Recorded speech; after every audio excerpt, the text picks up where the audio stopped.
¿Qué tal? ¿Cómo están amigos y amigas de esta comunidad? Como siempre un gusto, como siempre un placer que nos acompañen aquí en Narrativas con dos de los mejores analistas y periodistas que tiene este país en la actualidad, sí o sí, aunque ellos digan lo contrario.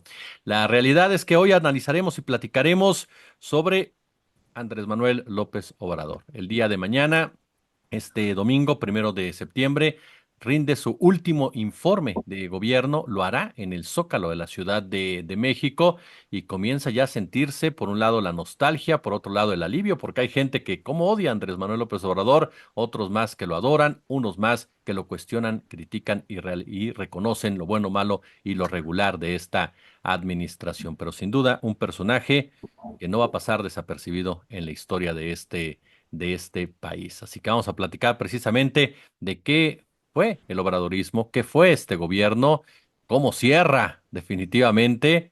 Y pues por supuesto se encuentra con nosotros mi querido Ricky Valdera. Ricky, ¿cómo estás? Querido Jesús, muy contento, muchas gracias por el espacio, un saludo a toda nuestra audiencia, querido Federico, un abrazo.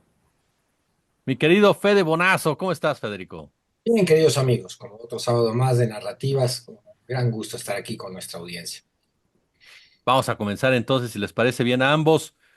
El último informe de gobierno. La pregunta me parece hasta cierto punto obvia y perdón que la haga así, ambos les ofrezco una disculpa, pero ¿cómo dimensionamos el obradorismo, Ricardo? Híjole, la pregunta del millón.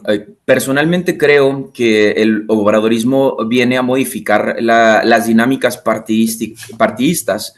En principio, porque vemos a un movimiento que parte de los esquemas educacionales, es decir, este fragmento de Morena, impulsado principalmente por Paco Ignacio Taibo, que eran las escuelas de formación, que fue una crítica que yo hice aproximadamente en 2015, 2016, que si mi memoria no me falla, fueron los años en los que desaparecieron las escuelas de formación del PRI, que eran tan esenciales justo para entender tanto la fenomenología política como los sucesos que estaban ocurriendo en nuestras naciones. Es decir, eran espacios en donde te explicaban que era una causa social, las manifestaciones, las implicaciones que tienen tomar las calles, historia política, es decir, quiénes eran quienes habían abrazado a los partidos políticos previo a la llegada de los nuevos aspirantes o suspirantes a ocupar un cargo público.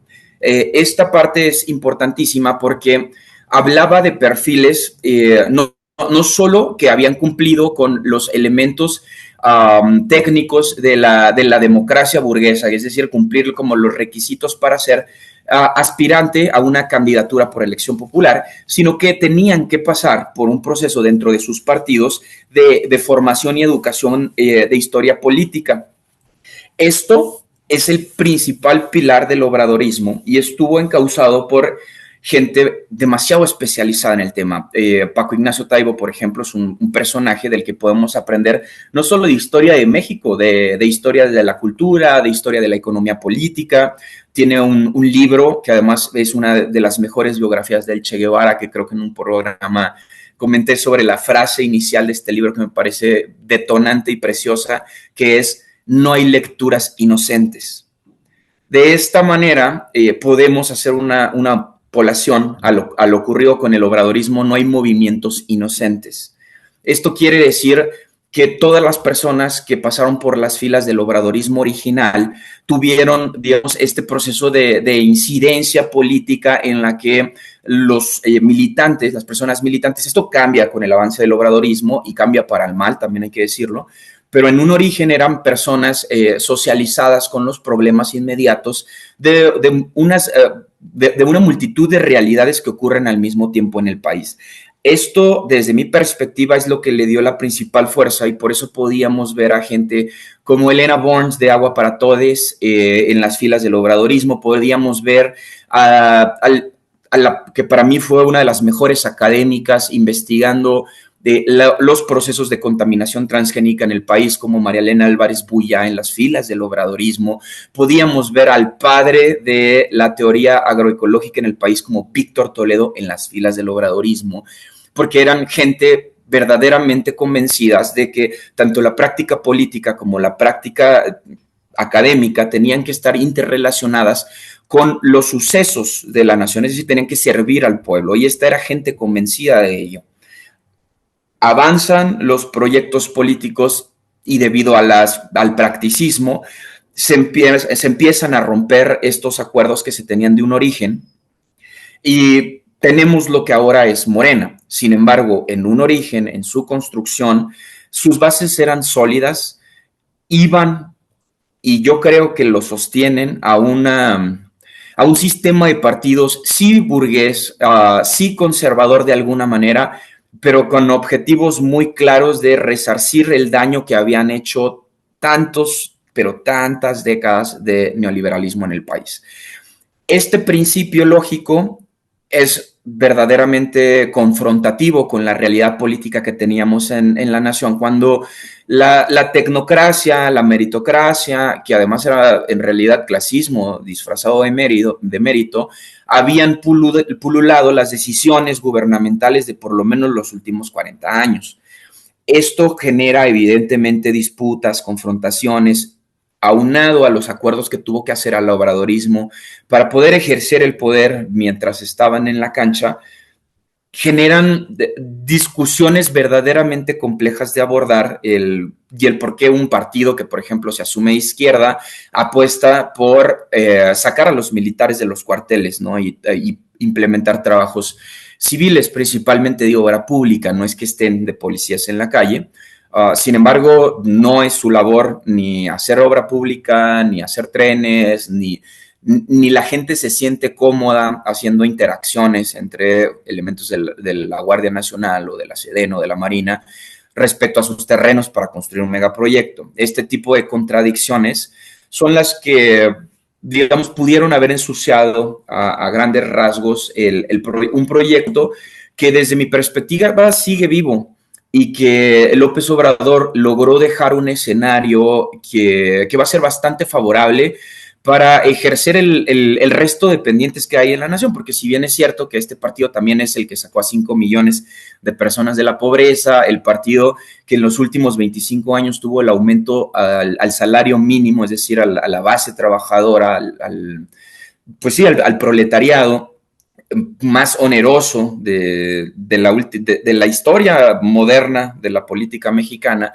debido a este constante argumento de que si se aumentaba el salario mínimo se iba a descontrolar la inflación en la nación. Bueno, nos demuestran que no, y a pesar de todos estos logros quedan muchos pendientes. Sin embargo, sí creo que tanto la escuela de este nuevo humanismo mexicano, que es un tema que tenemos pendiente aquí en Narrativas, porque de verdad me interesa mucho, hay que adentrarnos en esta filosofía, hay que buscar los ensayos para entender el fenómeno de López Obrador. Primero hay que entender el fenómeno del PRI, cuáles fueron las implicaciones y cuál fue el momento de ruptura, porque incluso el Partido Revolucionario Institucional en algún momento postuló como un partido de las izquierdas de las Américas.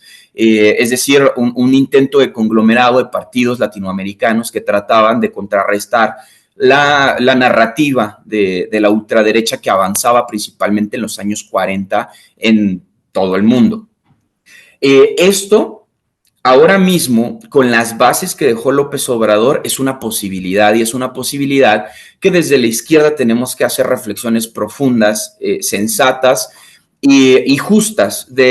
6 años serán suficientes para modificar a fondo una problemática social como la en que se encontraba México, no. Pero son preguntas de alguna manera sin respuestas, como por ejemplo la discusión que tenemos sobre la prisión preventiva oficiosa. Es cierto que viola los derechos humanos, nadie va a decir lo contrario. Sin embargo, también es cierto que en un país como México, porque esta es una figura global, y los acuerdos de derechos humanos son acuerdos globales, y el problema con esta visión del mundo es que todos los países somos diferentes, es que actualmente no hay un solo criminal de corbata que no haya entrado a prisión gracias a la prisión preventiva oficiosa. No hay un solo gran criminal que haya llegado a prisión en México que no haya llegado por prisión preventiva oficiosa. Esto no quiere decir que la mejor salida sea la prisión preventiva oficiosa. Quiere decir que es la única salida que ha encontrado México, por lo menos. Y entonces, si hablamos de realidades, podemos contextualizar más a fondo, y estas serán discusiones que herede el obradorismo. Lo que cambia a profundidad es un sistema de aspiración de la política por el pleno uso del poder. Creo que López Obrador abrió la puerta a gente que realmente quería cambiar las cosas. En eso resumiría yo el obradorismo. La misma pregunta, creo, Fede. Con calma, tenemos todo el día. El micrófono. ¿Qué es el obradorismo capítulo uno? Por favor. A ver, no, pues está muy, muy difícil porque todavía no tenemos la distancia histórica con semejante fenómeno social y político como para hacer un juicio que, que, que a mí me gustaría dividir en un juicio ético, en un juicio político y en un juicio acaso cultural. Empiezo por este último. El impacto cultural del obradorismo me parece uno de sus grandes logros. Antes de aventurar un brevísimo resumen sobre estas dimensiones del fenómeno, estaría bueno distinguir, Rick ya un poco lo planteó, pero acentuar la distinción entre lo que sería la 4T, Morena, López Obrador y el obradorismo. Son cuatro fenómenos entrelazados, pero que cada cual tiene un espacio separado. Morena es el instrumento político institucional, el partido en un sistema de partidos, en estas democracias liberales representativas que tenemos en la mayoría de Latinoamérica, que eh, sirve como instrumento de representación de la ciudadanía por un lado y de gobierno por el otro. Des- pero Morena tiene sus propias dinámicas y prácticas juntas. Allí hay muchísimas deudas. Dentro del fenómeno del obradorismo, Morena es un partido que ya muestra con el chapulineo, con una democracia interna, que aunque fue mejor que la que nos mostró la oposición, que fue abiertamente tramposa, esto de las encuestas, las propias impugnaciones internas que hubo al proceso de designación de candidaturas, nos habla de que Morena aún si aspira a ser mejor, debe profundizar sus procesos de democratización interna y por supuesto otro aspecto que ya mencionaba muy bien Rick, en el cual no ahondo, pero menciono que es el de la formación política, fundamental en una época donde avanza la posverdad de una ultraderecha cada día más peligrosa, cruel y poderosa. La formación política en ese sentido es fundamental. Bueno, luego estaría la 4T. La 4T es la manera en que nombramos un proyecto político progresista, un proyecto político incluyente, que concibe un país donde todos son mexicanas y mexicanos, donde no hay mexicanos de primera y mexicanos de segunda, donde se plantea que todos tenemos igualdad en derechos o debiéramos tenerlo y hacia ahí debe trabajar el gobierno y hacia ahí deben trabajar el diseño institucional y hacia ahí deben trabajar las instancias del Estado. Eh, Enorme, es un movimiento de masas que puede incluir a Erubiel Ávila, es tremendo decir los que están hoy en Morena o que se dicen 4T que antier estaban insultando a López Obrador y a Claudia Sheinbaum. Bueno, pero eso es parte de la 4T, donde convive un tipo como Taibo II con personajes como Sergio Mayer. Entonces, a ver, ¿qué onda? ¿Eso es la 4T? Bueno, veamos cómo un proyecto progresista que tiende a pensar en un México de justicia social y de igualdad de derechos va a convivir con personajes que encarnan una filosofía política, económica y de vida diferente a la que el proyecto maneja como bandera identitaria.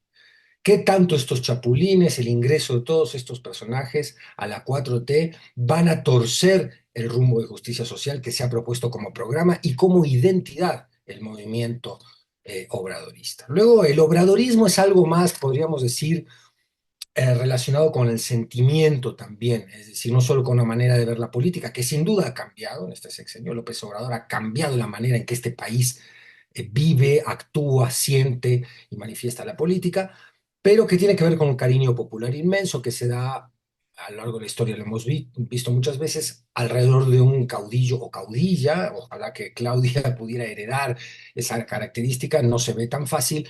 En este caso también podríamos hablar de elementos patriarcales en la adoración de los caudillos en nuestras sociedades, pero bueno, es una discusión que no cabe en este momento, pero la sugiero, ¿no? Porque o qué raro que casi siempre son caudillos hombres. Está el caso de Evita Perón, es verdad, pero ella nunca fue presidente, nunca tuvo el poder político, ¿no? Y no tuvo la adoración casi religiosa que generó Juan Domingo Perón. En el caso de López Obrador vemos que hay un cariño, una reverencia que yo creo que va a crecer con el tiempo, que se va a convertir en una figura cuasi religiosa, de cariño popular inmenso, y que eso va a quedar en el imaginario por muchísimas generaciones.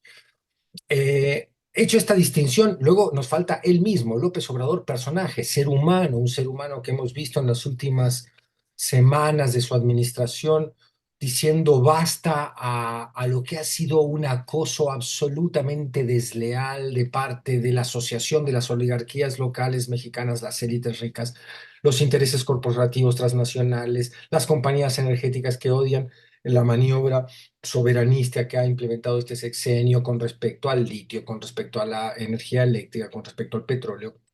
No les gusta nada. Entonces hemos visto las portadas de los principales y más influyentes medios y revistas internacionales, bueno, desde el Times, pasando por The Economist, pasando por todas, sin excepción, lo han tildado casi de dictador, si no es que de dictador directamente. Ha habido un asedio permanente a él y a su familia, que hay que admitir, el ser humano López Obrador ha resistido con enorme hidalguía y serenidad para el nivel de agresión que viene sufriendo, que no data únicamente de 2018, viene desde que como líder social progresista, este hombre salió a la calle, salió a los pueblos a defender el interés de las mayorías olvidadas, marginadas de este México tan adolorido. Ese hombre ha dicho, ¿saben qué? Estados Unidos, basta, me harté. En algún momento hubo ahorita estamos en pausa, ha tenido también una manifestación que en el caso de un político de tal talento no debe estar improvisada, debe haber un cálculo diplomático allí, pero les ha puesto un alto que es de orden simbólico, pero que lo simbólico en las relaciones humanas es de la mayor importancia. Entonces, teniendo estas cuatro dimensiones, podríamos ir a las deudas y logros de cada una de estas dimensiones, cuáles han sido los logros de la 4T, cuáles son sus deudas, cuáles han sido los logros y las deudas de Morena, un poco las insinuaba yo con eso de que falta todavía que se convierta en un partido muchísimo más serio, democrático, plural, que si está conformado, dice representar institucionalmente un enorme movimiento, debe contemplar a sus bases con mucha más atención y respeto a lo que le he hecho hasta ahora. Lo dejo acá porque imagino que vamos a seguir avanzando en lo que es la evaluación del presidente y su sexenio. Ahí en algún momento quizás podamos poner una columna de logros, otra de deudas y otra de cosas que han estado mal. Pues me gustaría entrarle una vez por este tema, si ustedes me lo permiten, querido Ricardo. Vamos a tomar tu referencia, querido Fede, esas columnas precisamente. ¿Qué ubicarías en cada una de ellas, querido Ricardo? Que ya en parte en tu primera respuesta nos lo habías expuesto, el tema salarial, el tema, por supuesto, de los obreros. Hay un dato que me llama mucho la atención, si me permiten aportarlo para el contexto, que el sector de la tercera edad disminuyó los niveles de pobreza durante el sexenio de Andrés Manuel López Obrador, algo que no había ocurrido en la época de Calderón, mucho menos en la época de Enrique Peña Nieto, en donde se agudizaron esas cifras. Entonces, ¿cuáles serían logros pendientes, errores de este obradorismo, querido Ricardo?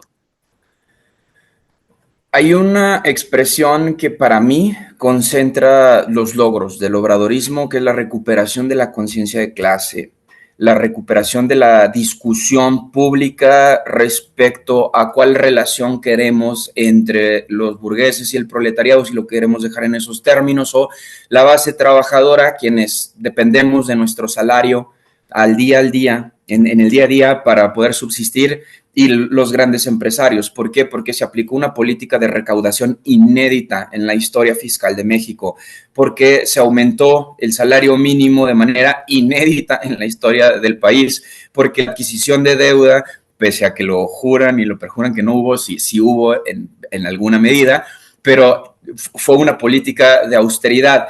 Podemos poner en tela de juicio la funcionalidad de dicha austeridad, pero se sostuvo, y se sostuvo en términos de no podemos permitir que las personas que representan al pueblo sean estos estrafalarios que viajan en primera clase, que tienen autos de lujo, blindados, que están separados. Recordemos colectivamente este momento en el que le preguntan cuánto cuesta el kilo de tortillas a Enrique Peña Nieto.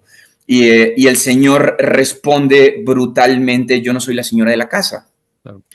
Esta dinámica que es discursiva, que es ética, que es de política pública, aunque no nos guste reconocerlo, cambió drásticamente, pero drásticamente con el obradorismo. Esos son para mí los grandes logros: la recuperación de la validez de la comunidad, la recuperación de la idea de quienes realmente sostenemos al país somos la base trabajadora, somos los obreros, somos las personas que constantemente pagamos nuestros impuestos vía ISR, IVA y el montón de gravámenes que tenemos en este país, que además pagamos muchísimos impuestos a diferencia de otras naciones, pero responde a las necesidades de un país inequitativo, violento, injusto, enorme, complicado, y que evidentemente un periodo de 6 años no es suficiente para tratar de resolver todas las problemáticas. Sin embargo, un gran logro es cambiar el enfoque de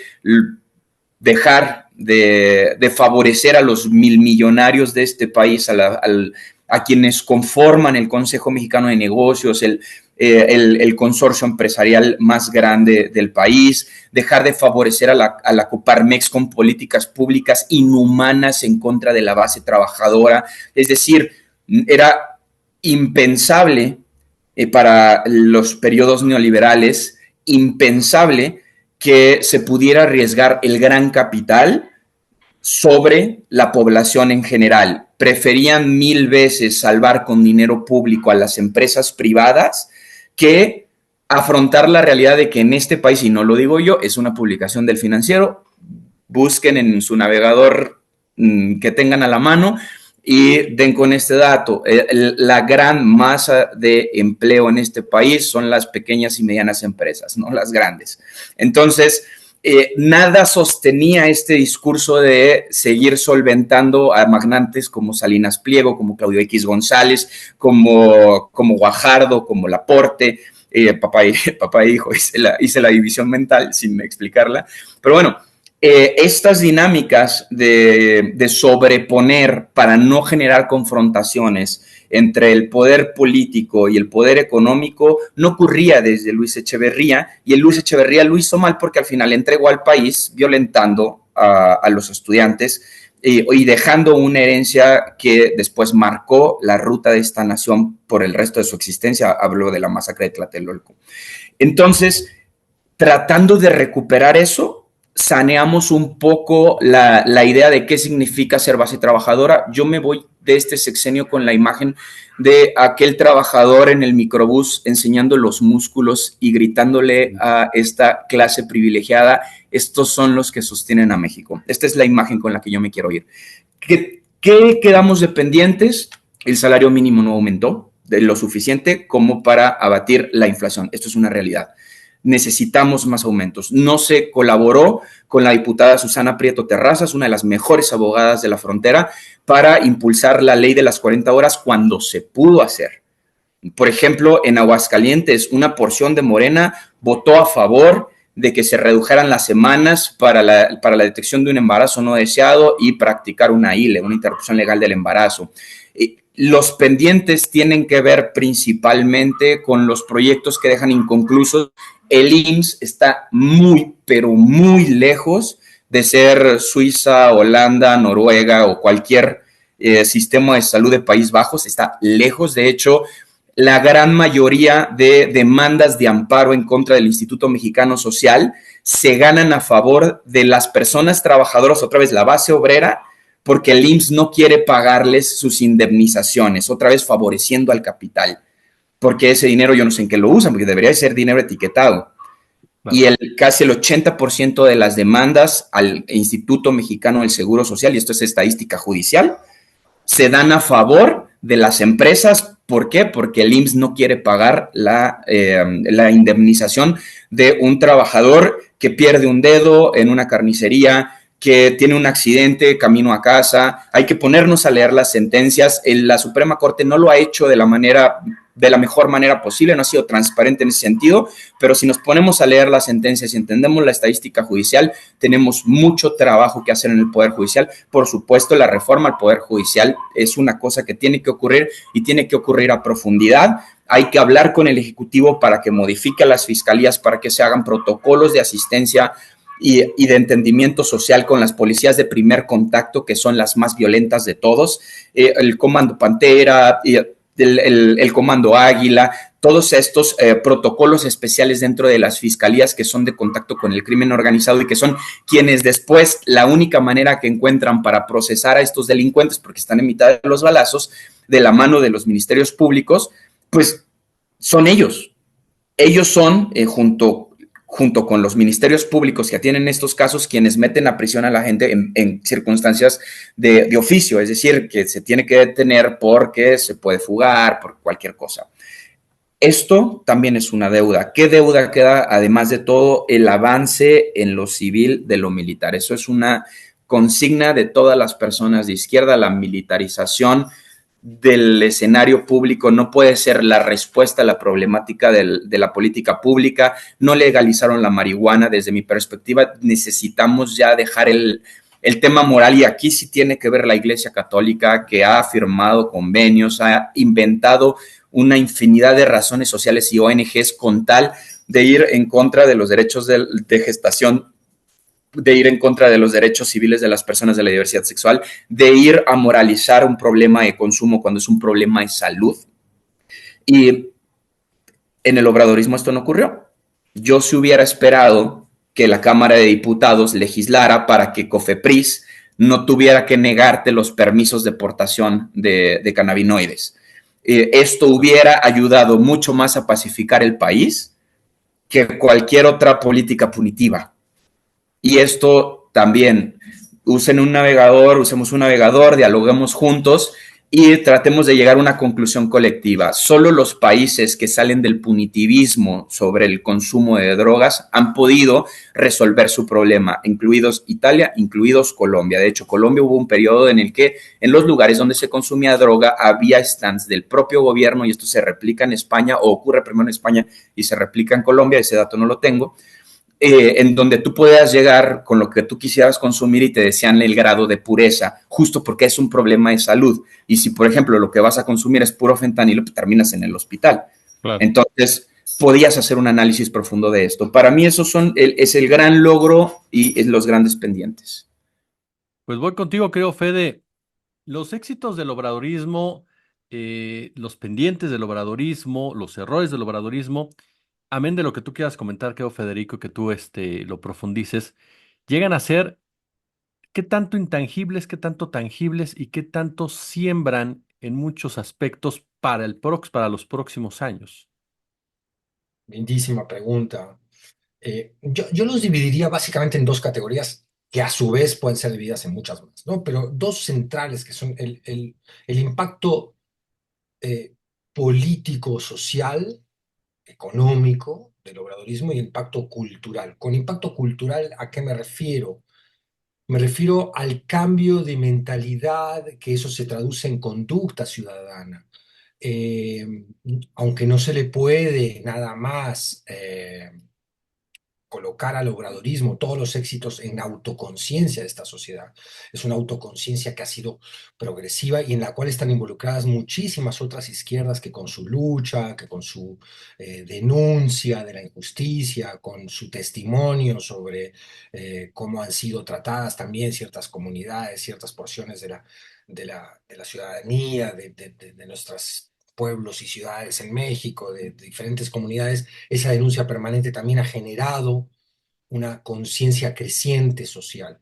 Pero que si bien esa conciencia ha estado presente durante tantas décadas, perdió la batalla cultural contra el neoliberalismo, entró también parte de toda esa reivindicación y movimiento de izquierda progresista, se subsumió, quedó adormecida, anestesiada por el gran golpe cultural del neoliberalismo, que no es solo una teoría económica, una propuesta económica, sino también cultural, que promueve el individualismo, la salida solitaria a los problemas, que intenta desarmar toda acción colectiva para resolver justamente las problemáticas que nos aquejan a todos por igual, logró realmente bajar, derrotar o adormecer a los movimientos sociales sin que estos hayan dejado de existir o sus reivindicaciones hayan dejado de ser legítimas. El zapatismo fue un gran golpe de conciencia, un bofetón enorme de conciencia para toda la sociedad entera mexicana, donde hicimos palpable a través de la denuncia tan bien estructurada de ellos lo que era la simetría social. O sea, la vimos manifiesta en los comunicados zapatistas, cuando nos contaban cómo se morían los indígenas chiapanecos de hambre en pleno siglo XX, acabando y ya empezando el XXI, por falta se podían morir de enfermedades curables, por ejemplo, por falta de acceso a los medicamentos. En fin, lo que ha sido la denuncia de la brutal asimetría social de este país viene de vieja data, pero el obradorismo sin duda y por primera vez desde el poder político, por primera vez desde el cargo del Ejecutivo Federal, por primera vez desde un líder de izquierda de masas que toma la presidencia por primera vez en este punto, porque Cárdenas, recordemos, el ingeniero Cárdenas no logró llegar a a la presidencia y hubiera tenido una reivindicación parecida a la que vimos en el obradorismo, características personales y idiosincrasias diferentes entre el ingeniero y López Obrador. Ojo, no los estoy comparando personalmente, me refiero al movimiento social y de conciencia social que todas estas fuerzas políticas han representado a lo largo de la historia. Sin duda esta ha sido la más mayor impacto ha tenido en la mayor cantidad de gente. El obradorismo ha tenido un impacto bestial en las masas, en muchísima gente. De hecho, tú lo ves como algo virtuoso cuando ves las discusiones internas del obradorismo, cuando tú ves que hay toda una base social del obradorismo muy consciente, muy politizada, que ha aprendido gracias al entrenamiento que en parte ha ofrecido López Obrador a identificar a los rivales políticos, al enemigo político, y uso la palabra enemigo porque realmente ciertas élites ricas y poderosas de siempre son enemigos del bien común. Y la gente cuando dice, ay, ojo, que uno de estos cuates, uno de estos enemigos se nos está colando adentro en el movimiento, lo sabe detectar, lo denuncia. No olvidemos lo que fue en la pelea política de la Ciudad de México, la denuncia de Harfuch y el apoyo a Clara Brugada. En fin, hay muchas muestras de que hay bases muy politizadas. Bueno, esa politización, esa ciudadanización, ese empoderamiento del pueblo es un gran logro del obradorismo. Ahí tenemos un logro que se le puede rever, que le puede costar o incomodar a Morena, ¿no? A veces yo digo que la 4T es algo demasiado importante como para dejarlo solo en manos de Morena. Eh, Atendamos esto, esa politización, ciudadanización, dignificación de la gente. Tiene un impulso y un producto democrático. Hoy hay más democracia que nunca en México, contrariamente a lo que piensa Aguilar Camín. Bueno, el impacto luego político, que hoy todos los adultos mayores estén dignificados con planes sociales universales, a diferencia de los priistas que estaban muy localizados para tener mal premiada a la base electoral.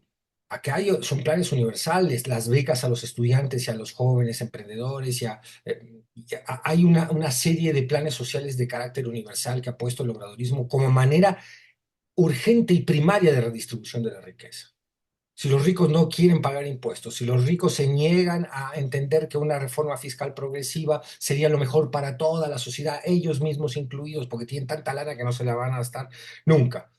Si no lo entienden, por lo menos hagamos los planes sociales, que es una manera directa de transferencia de capital de toda digamos, la riqueza pública a las clases menos favorecidas. Eso es otro impacto brutal del obradorismo, que junto a la política laboral, el combate a la tercerización o outsourcing, como se le dice en inglés, que es incompleto, que todavía no está del todo bien instrumentado, más todo un sentido de dignificación de derechos laborales, ha producido también este cariño, porque no es gratuito, la gente no es tonta, la gente ha visto mejorado su poder adquisitivo. Bueno, ese es un impacto económico, social importantísimo. Ahora, deudas en la columna de las deudas hay muchas. Lo decía también Ricardo, son muchas porque en 6 años, y lo dice toda persona que más o menos tenga una relación sensata entre la evidencia, la historia y la realidad, no se podían solucionar. Ahora, que no se podían solucionar en 6 años no quiere decir que a partir de ahora nos sigamos exigiendo como ciudadanos que la 4T realmente existente ahora en manos de Claudia Sheinbaum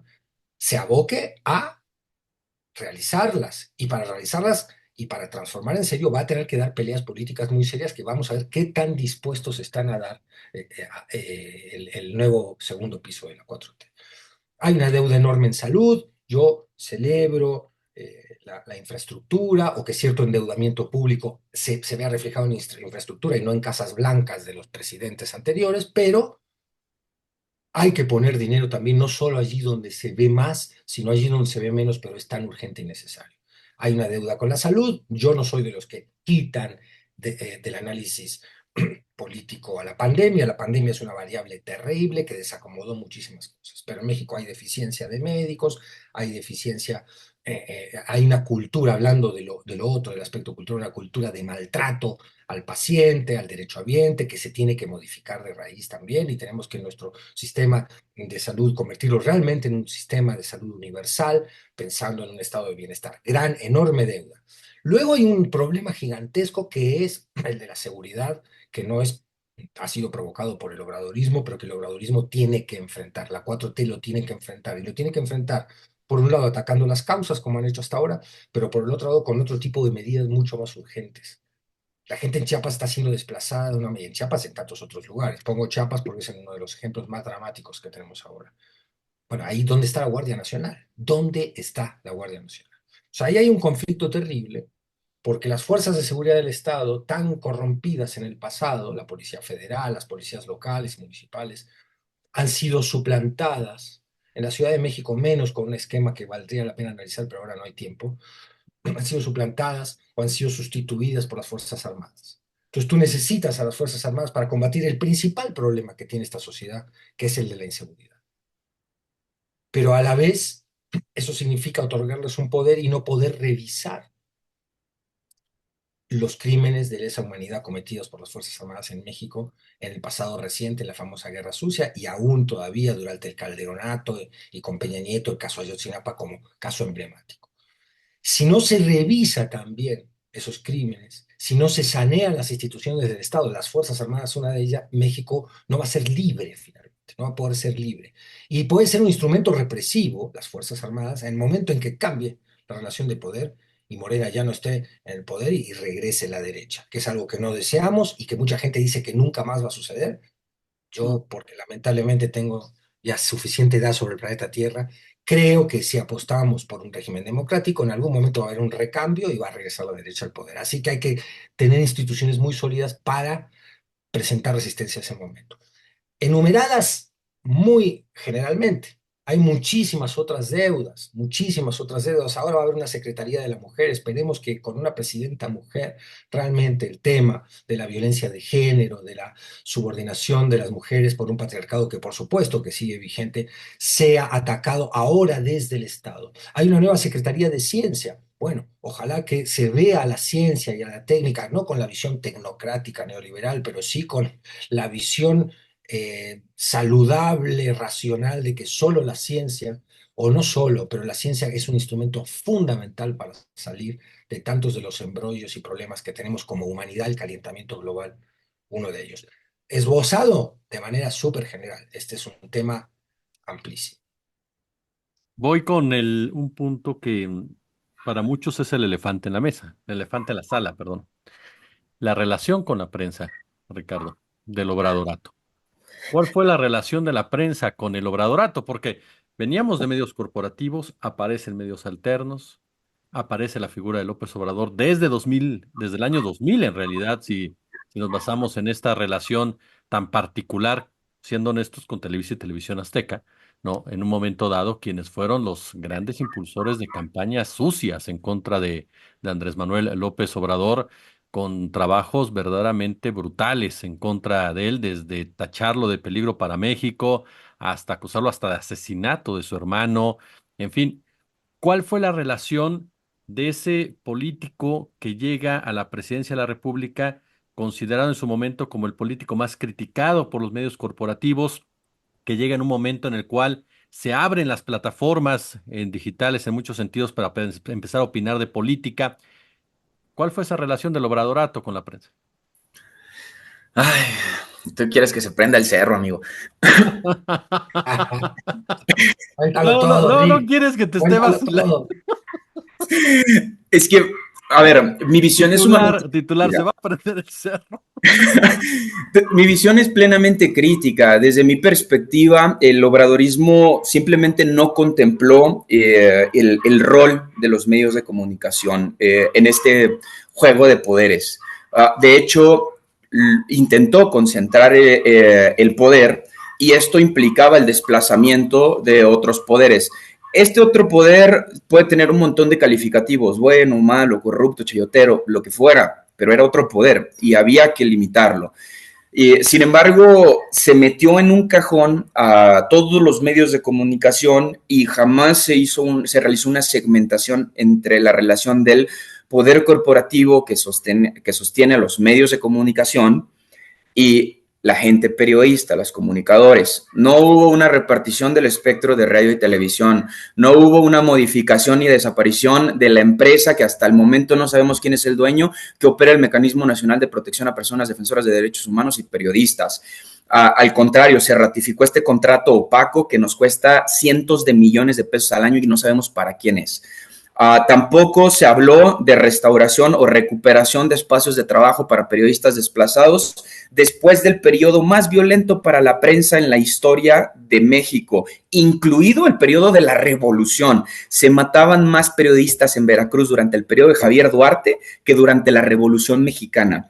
Este dato no sensibilizó al obradorismo, al contrario, encrudeció el contexto mediático y esta vendetta porque lo que dices es cierto, no, desde mi perspectiva no ha habido un ataque tan abierto a ningún político como lo ha ocurrido con López Obrador, pero López Obrador había pasado por eso durante toda su carrera y, por ejemplo, también lo atacó el Estado, están las fichas de la Dirección Federal de Seguridad, de este aparato paramilitar que lo persiguió, espió y difamó durante tanto tiempo, que operó en su contra. Sin embargo, él no desapareció al PRI, él no desapareció a la partidocracia, él agarró la vendetta en contra de los medios de comunicación. ¿Por qué? Seguramente porque muchos de los mensajes de verdad le lastimaron y él abiertamente ha dicho que habría que replantearse la necesidad de la subsistencia de los medios de comunicación. Cerraron Notimex, la agencia de noticias del Estado, es alarmante. Pusieron a la cabeza a una persona que rompió con la estructura sindical en lugar de curar el sindicato. Es decir, todo el tiempo en relación a medios de comunicación, creo que lo mejor que le pudo haber pasado a los medios públicos fue la llegada de Villamil y de la directora del IMER, porque ellos supieron subsistir y supieron hacer su trabajo de la manera más digna y desde mi perspectiva con mayor proyección realmente periodística, porque por fin llegaban a dirigir los medios públicos periodistas. Elia Baltasar es una gran decana del periodismo, es una mujer a la que yo admiro muchísimo, y desde mi perspectiva los mejores trabajos de periodismo de investigación se hicieron desde el IMER. No aumentaron los salarios del IMER, al contrario, los salarios estaban muy castigados, las instalaciones eran pequeñas y necesitaban de mucho más presupuesto. Jamás se apoyó al IMER para, después de hacer este gran trabajo de periodismo, pues impulsar a abrir espacios para personas desplazadas, ¿no? Esta gente que está en el mecanismo nacional, que ya está mantenida por el gobierno, que no puede regresar a sus localidades porque los matan y que además no pueden tener trabajo porque ninguna empresa de capital quiere trabajar con el periodista al que quieren matar. Entonces, una gran manera de resolver el problema era hacer espacios en los medios públicos para periodistas desplazados. Se lo planteé a Irazoque y me ignoró. Me dijo que no era una salida. Pues yo no sé por qué no es una salida viable. Prefieren dar espacios a sus amigos. Está bien. Pero en general, los medios de comunicación y el obradorismo se presentaron desde el momento cero como enemigos natos.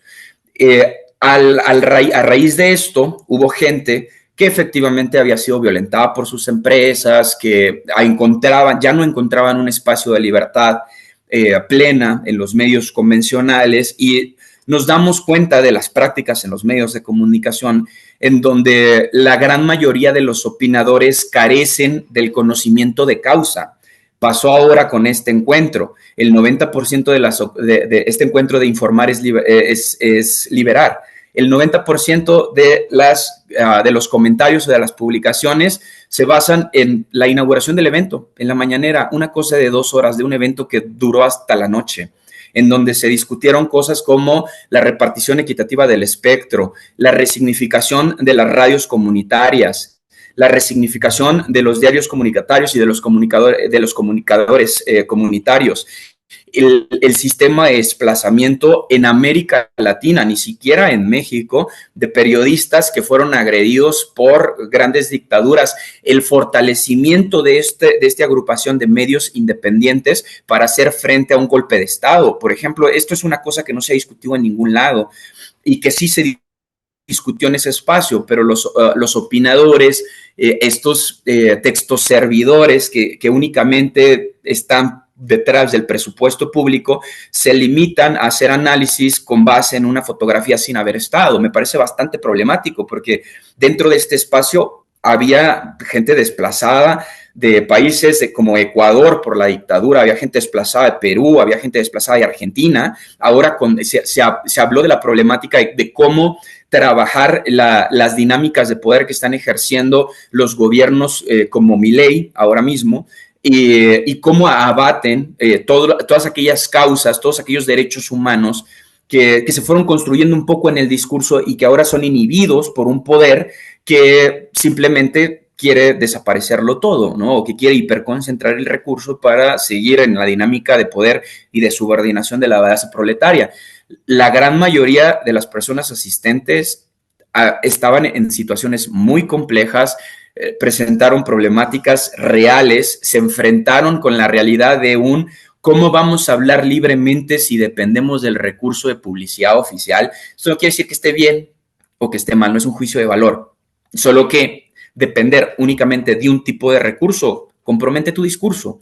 Esto se dijo frente a los ponentes, frente a la gente que le aplaudió a López Obrador. Fue un espacio en donde cupo la crítica y donde se abordó y donde se presentaron problemáticas reales como la modificación de los algoritmos de estas empresas corporativas como Google, Facebook, Twitter, que sesgan, que rompen con la lógica. Hay un análisis de The Wire, que es uno de los medios especializados en tecnología más importantes del mundo, en donde comprueban cómo el algoritmo, sin siquiera proponérselo, favorecía las imágenes de las personas blancas sobre las personas de color. Y igual se puede googlear, esto se discutió adentro la permanencia de las radios comunitarias en los medios públicos. Si esto se logra en este sexenio o en el que viene, va a ser el epítome de los medios de comunicación. Esto no ha ocurrido. Los medios públicos jamás han abrazado a los medios comunitarios, y mucho menos a los medios indígenas. Tenemos en Veracruz, Chiapas, Tabasco,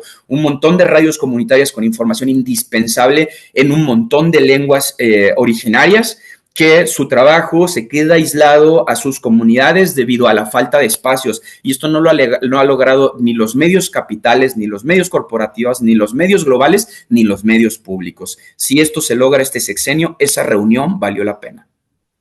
Me quedo, Fede, es la misma pregunta para ti. Ya escuchamos al periodista. ¿Qué opina el analista de esta relación de Andrés Manuel con la prensa?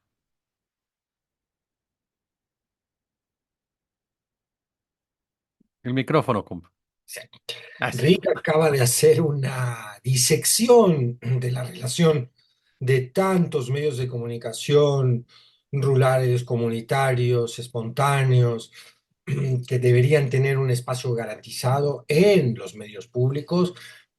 Y yo no voy a ahondar en ella porque la verdad es que te mandaste una disección del problema, querido Rick, muy, muy buena, muy, muy a fondo y que nos hace reflexionar a todos.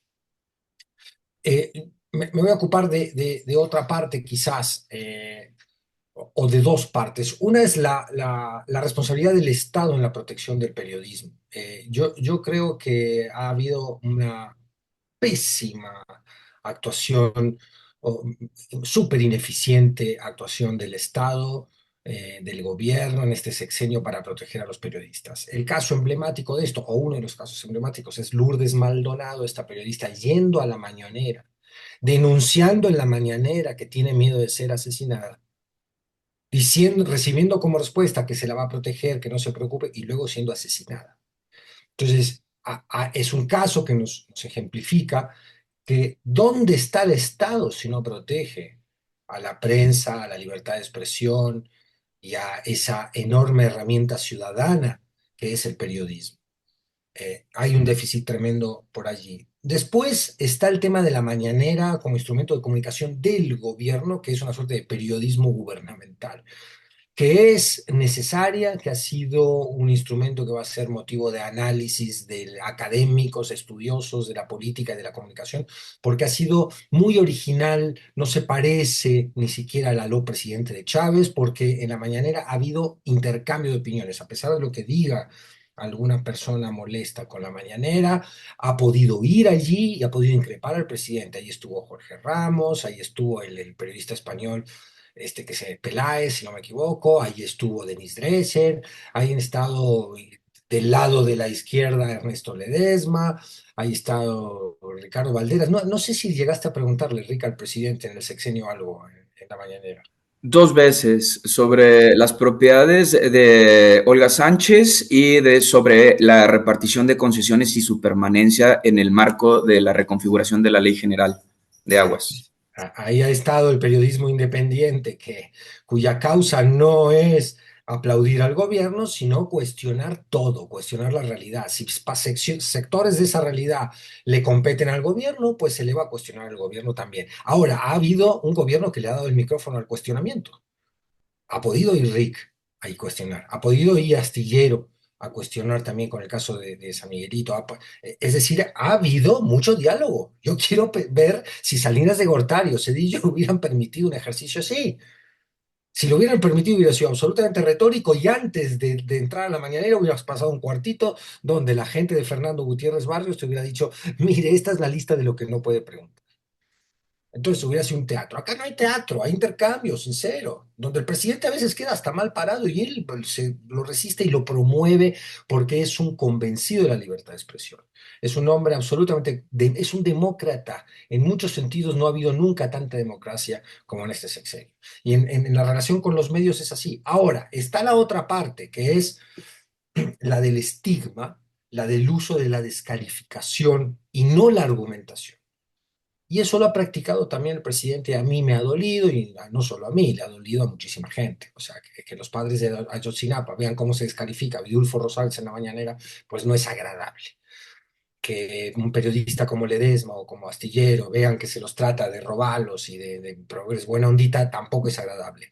Porque son estigmas. Y yo creo que ahí comete un error tremendo, tremendo la 4T y abiertamente lo cometió el presidente, al no comprender, al no abarcar, al no dimensionar, que a pesar de tener posturas críticas con su gobierno, toda la crítica que está sustentada, que viene por izquierda, quiero decir, que viene basada en reclamos legítimos de justicia social, y toda la argumentación que la acompaña a esa crítica, es fundamental para promover las ideas de la izquierda. Con ideas de izquierda me refiero a ideas de sociedad solidaria, de justicia para todos, de un México donde quepan todos, donde no haya ciudadanos de segunda.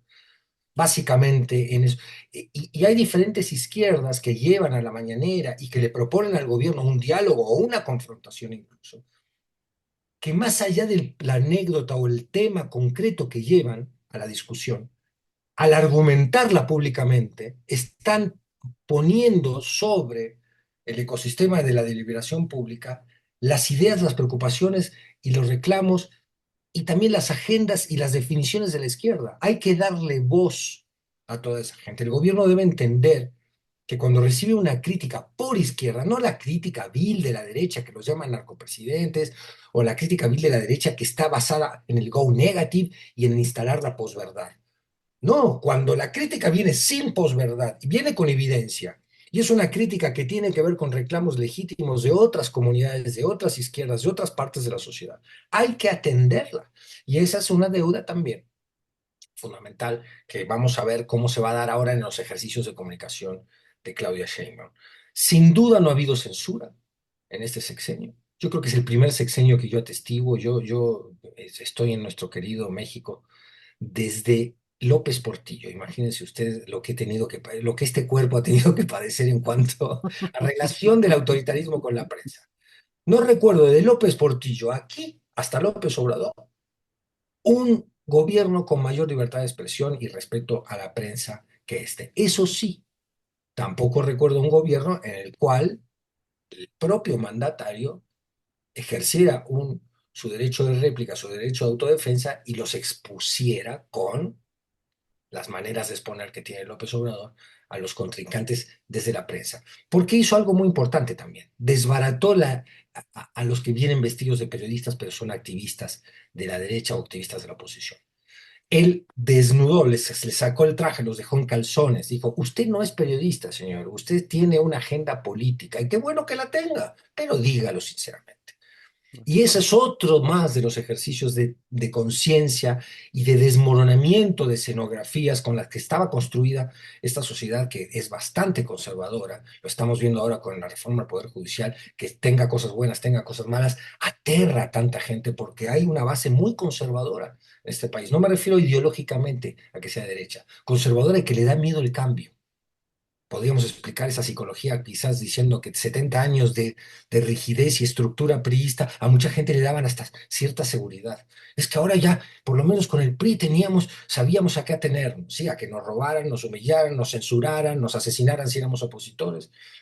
Entonces, creo que el obradorismo, concretamente López Obrador, ha fomentado la discusión, ha fomentado una relación con la prensa que no está basada en la censura y ha permitido voluntaria, involuntaria, directa o indirectamente, el surgimiento de esta playa de magnífica de espacios de comunicación, de análisis, de periodismo como el que tú conduces. Y aprovecho para felicitarte por tus 200.000 seguidores, Jesús, que me parece un logro nada trivial, que habla de tu profesionalismo y habla de tu tenacidad y de realmente tu compromiso con el Gracias, periodismo amigo. como el tuyo, como el de tantos otros colegas, se están abriendo y consolidando espacios muy importantes y el obradorismo lo fomentó. Y vamos con el punto de la narrativa. Este programa es narrativas, no podemos dejar de lado la narrativa del obradorismo. Mi querido Ricardo Valderas, amén, por supuesto que quieres comentar algo más para marcar esta diferencia sobre lo que era, y tú lo vas a escribir mejor que tu servidor, entrevistar antes a un presidente, entrevistarlo ahora, pero también te haría esa pregunta, ¿cómo ubicamos y entendemos y dimensionamos la narrativa del obradorismo? La narrativa del obradorismo, digamos, sobre la discusión pública se divide en 4 pilares, pero antes me gustaría contar una anécdota. Cuando Enrique Peña Nieto visita Guadalajara en un aniversario del PRI, hace uso del auditorio en ese entonces de la Universidad de Guadalajara para hacer una rueda de prensa y era imposible acercarte de manera directa como ocurre ahora en la mañanera, porque cuando se habla de censura hay muchas dimensiones de la censura y prometo no ser breve porque no son discusiones breves. Discúlpeme que le robe tanto tiempo. Prometo no ser breve. Prometo no ser breve. Me encantó. En esta ocasión lo requerimos. Me fascinó eso. Voy a usar, yo con tu permiso la voy a usar. Me encanta. Adelante, soy marxista, todo para todos. Y el punto es que dimensionamos luego la censura como no me toca hablar en la mañanera, ¿no? Y claro que es una herramienta, digamos, de censura indirecta. La publicidad oficial es una manera de censura indirecta, también lo es, sí. Sin embargo, lo que aparece, uno de estos 4 pilares con lo que comienzo el comentario, que es, digamos, la comunicación social o la comunicación política, en donde integran la mañanera, los boletines y las áreas de comunicación social, tú tienes como oficio de periodista que tener la versión oficial y contrastarla o contradecirla en el caso de que tengas elementos para contradecirla. Cuando Enrique Peña Nieto va a Guadalajara, además de que yo tenía mi acreditación para cubrir el evento presidencial, simplemente sabíamos que nadie iba a lograr poner una grabadora honesta frente a Enrique Peña Nieto. Entonces yo tomo la mala decisión de brincarme una valla para poder estar frente al presidente cuando iba a ingresar.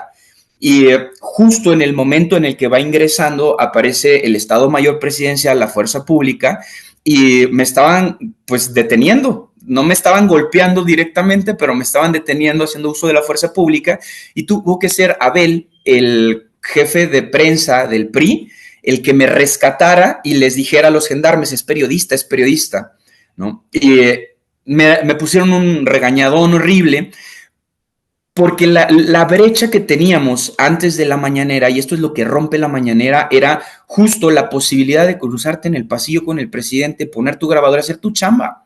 A veces tenemos que estar afuera de las oficinas de los funcionarios públicos y lo que hacemos las denominadas entrevistas banqueteras. No pones tu grabadora porque no te reciben, porque no quieren dar cuentas, y esta práctica, como se dio la mañanera y hay sillas y puedes hacer una lista, creen que las otras 300 personas van a tener espacio en un mismo día. Pues no, se hizo un método de insaculación y un día te toca a ti, un día te toca a otro, y es cierto que hay favoritos en la mañanera, pero para mí la diferencia de comunicación es abismal, porque una se rompió con la dinámica al presidente no se le señala ni con el pétalo de una rosa, se rompió con la lógica de un presidente inalcanzable, se rompió con la lógica de que los periodistas, principalmente los periodistas independientes, pudieran asistir a los espacios de comunicación política. Yo recuerdo que fue durante el periodo de Enrique Peña Nieto cuando discutimos el por qué solo los medios corporativos tienen acceso a las ruedas de prensa.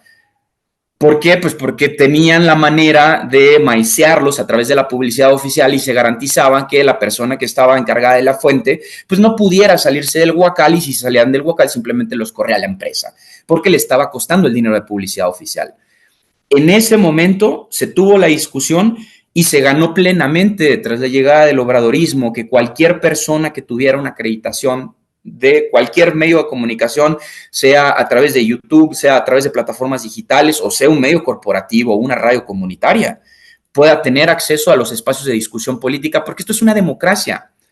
Y las prácticas democráticas son eso, abrir a la opinión pública, pero de verdad pública, no solo aquella opinión que puedes comprar, no al texto servicio, a la confrontación. Y es por eso que en este sexenio nos puede parecer tan escandaloso que de pronto esté Julio Astillero enfrentando al presidente con información, con datos, con información catastral y diciendo, a ver, no es lo mismo, ¿no? Y esto genera espacios de credibilidad que con los medios corporativos no han podido superar ahora mismo. No pueden con que, por ejemplo, espacios como el tuyo tengan mucha más audiencia que estos grandes corporativos con dinero público ensanchan sus redacciones, y que cuando el presidente en turno que les favoreció se va, tienen que hacer un recorte violentando todos los derechos laborales de la base trabajadora de los medios de comunicación, porque los acuerdos simplemente ya son otros. Estas dinámicas se rompen y se empieza a cuestionar. Entonces es importante abrazar este espacio desde el punto crítico, porque el pensamiento crítico para mí es indispensable, sí, está bien, pero también hacer un balance justo. Es el primer presidente que recibe a todos.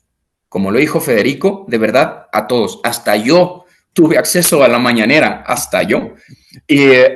Nos podrán llamar de un montón de maneras y podrán criticar un montón nuestro trabajo, pero de 17 años que yo tengo ejerciendo el periodismo, es la primera vez que el Estado Mayor Presidencial, en lugar de agredirme físicamente, me da una acreditación para sentarme y escuchar. Esto es la primera vez que me pasa a mí. A lo mejor soy ingenuo, a lo mejor tengo poca edad para narrar otras presidencias de la República, pero esta es mi experiencia y creo que es importante compartir la diferencia de conceptos.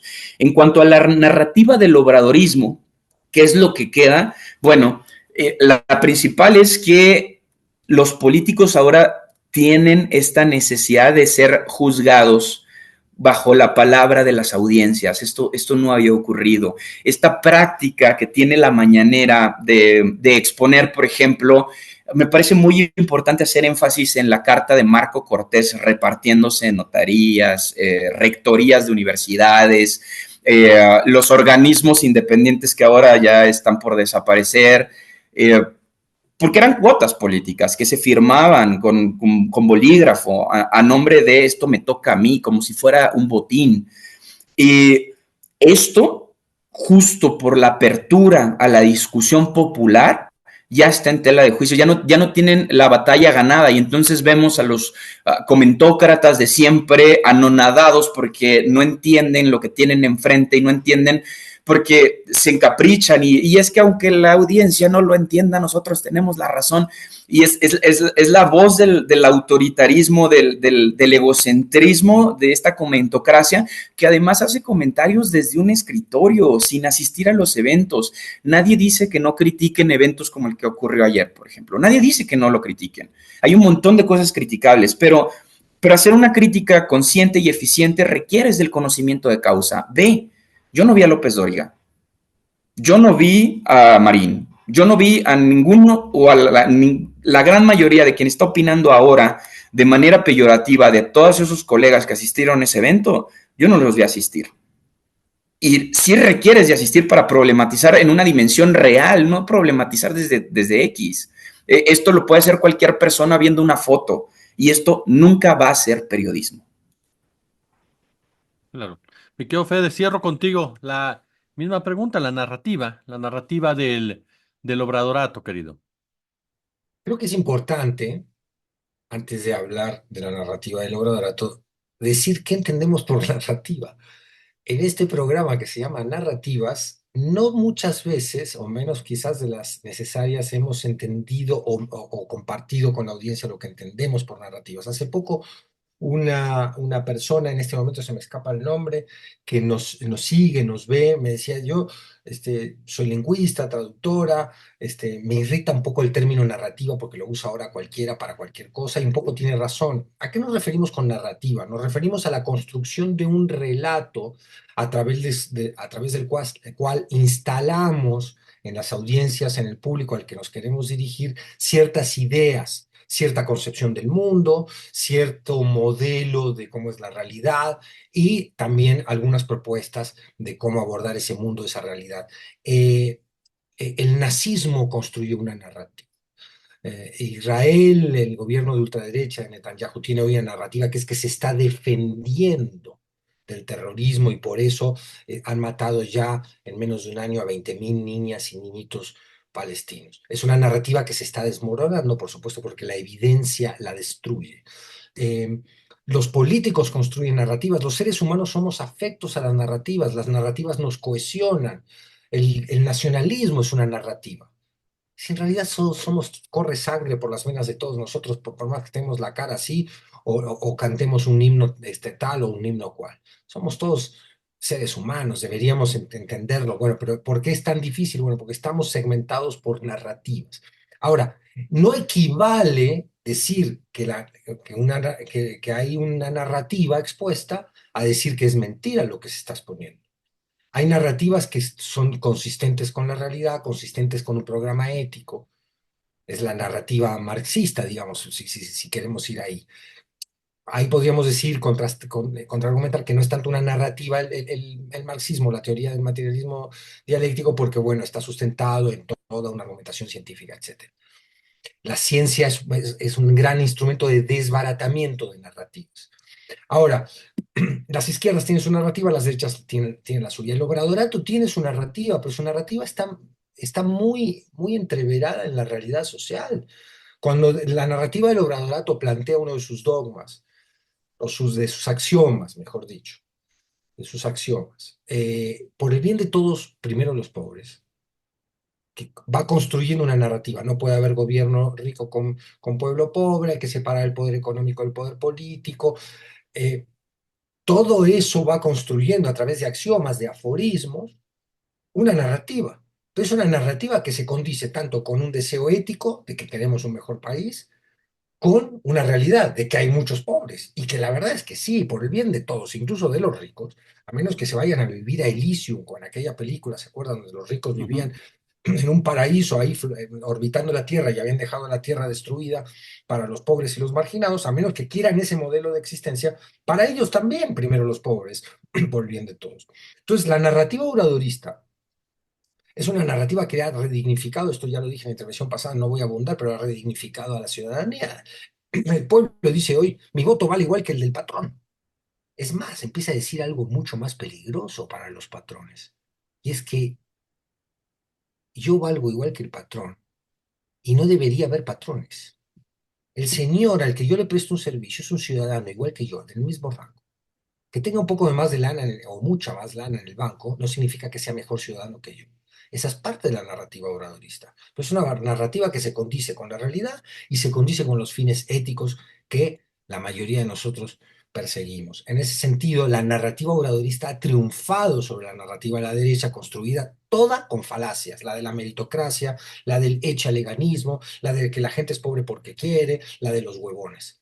Ha sido destruida, pero esa narrativa ha ganado en Argentina o ganó en el Brasil de Bolsonaro y en España aguas porque medio que está ganando y puede ganar en Chile si Boric sigue con este pésimo desempeño, realmente reconociendo a Dina Boluarte y no entendiendo que en las batallas de las narrativas, que en la batalla cultural, esto lo ha entendido creo que mejor que nadie hoy dentro del mundo de habla hispana, Pablo Iglesias.